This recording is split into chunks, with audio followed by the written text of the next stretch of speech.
players? First of all, I would like to thank Lord Jesus Christ for this win. And regarding to sa question, okay siya because of the schedule. Medyo nakakapahinga yung mga players, nakaka-recover. At the same time, worried lang kami nitong huli because it's a 10 days break and medyo nabago nga. So, yung medyo yung preparation namin hindi ganun ka sharp sa practice. But yung last 2 days namin, yun yung medyo maganda naman. I feel na mayroon kaming chance today because ang ganda nung practice na namin to the last 2 days. And now, we're facing another top teams which is Rain or Shine.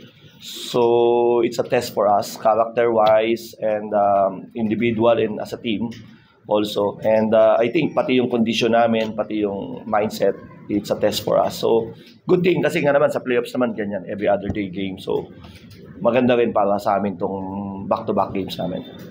Thank you, Coach. Now, Paul, you scored 4 4-point shots, tying your teammate, Jerry Andy, who may title dyan. Let's talk about the hot hands that you have right now, and at the same time, yung balance din ng scoring na halos lahat ng tinapos ni Coach nakakapag-contribute offensively. I think we just follow the system, and credit to all my teammates. Hinahanap nila ako nung nakaisa na ako. Ginawa lang namin yung sinasabi ni Coach Jason na 2 on the ball, kailangan mo nang ipasa yan. So, again, credit to my teammates for finding me. And then, yun na lang yung gagawin ko, open shot. So, kailangan mo na talaga i-shoot. And luckily, na-shoot ko talaga ngayong araw. Are you ready to entertain questions from the media? Yan na. Walang tanong dun sa away. Yes, gusto rin talaga mag-nodevelan ko physically. Pero yung fourth quarter, kailangan ko basta. Anong nangyari? Yeah, we were ready for that. I mean, we give emphasis doon sa toughness. We're not backing down on anything. We give emphasis doon sa mental and physical physicality ng Meralco. We're palagi naman ganyan eh. It's a defensive battle. We need to grind all the 48 minutes, and we feel na yun din yung isang key kung paano namin ma-handle yung Meralco, the physicality. So I think yun naman siguro may konting kiskisan sa dulo. So we feel na medyo sumobra lang yung physicality na yun. So that's why nagkaroon ng konting commotions dun sa dulo. Season puro virtually quarterfinals na kayo eh. But as the games go by, natuto sa inyo din ang bitin kayo. Yes, sabi ko nga sa mga players, lahat yan they want to beat us because they want to, unang-una, yung confidence ng team ng mga kalaban namin tataas because they beat us. So kami naman, ganun lang yung mindset namin. Mindset namin is malayo pa to. We experienced this before, and yung mga experience namin na yun, dinadala lang namin ngayon. So we experienced last conference were 2-5 like that, parang 1-5 pa nga yata, and then last season we're 7-0. So ganyan. So babalik lang namin yung mga experience namin, and then doon kami magsisimula on how we will ayusin namin yung mental aspect ng mga players, ang buong team namin. So siguro magsisimula yan sa akin and then sa mga veterano kung paano namin i-handle yung practices namin tsaka yung mga games namin. Yes. Ganda yung sunod-sunod na games mo sa depensa.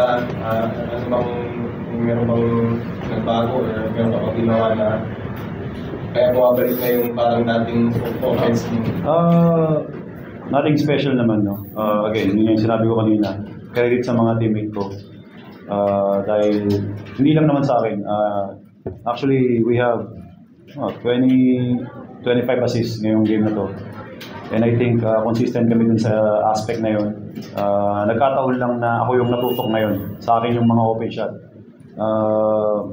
In the previous game namin, laging piyesta si Save Lucero. Kasi siya yung naiiwan talaga na open. So ngayon nagkataon ako yung nandun sa spot na yun. And yun, luckily, made all those shots. So yun.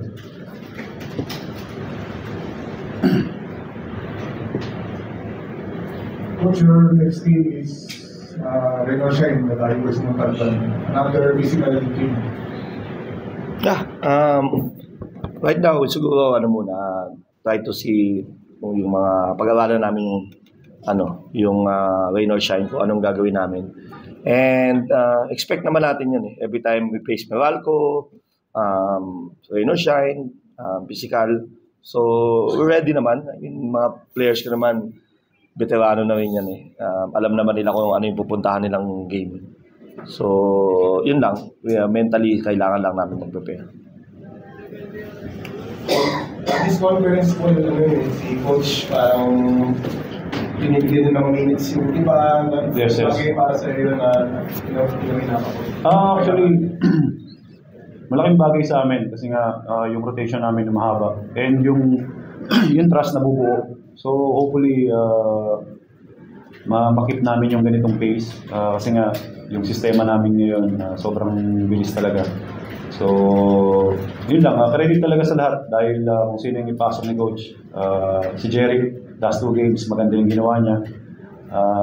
Hindi siya naglaro first couple of games and then game 4, game 5 namin ginamit siya ni Coach, nag-deliver siya. So credit din talaga sa lahat ng So yun lang, I mean tulungan lang talaga to and yun lang, buy-in lang dun sa pinapagawa sa amin ng mga coaches. Coach, 6-0 kayo pero yung mga next games mo, puro mga mabibigan pa rin na teams, may token test pa rin yun. Tingin nyo magandang puhunan na to?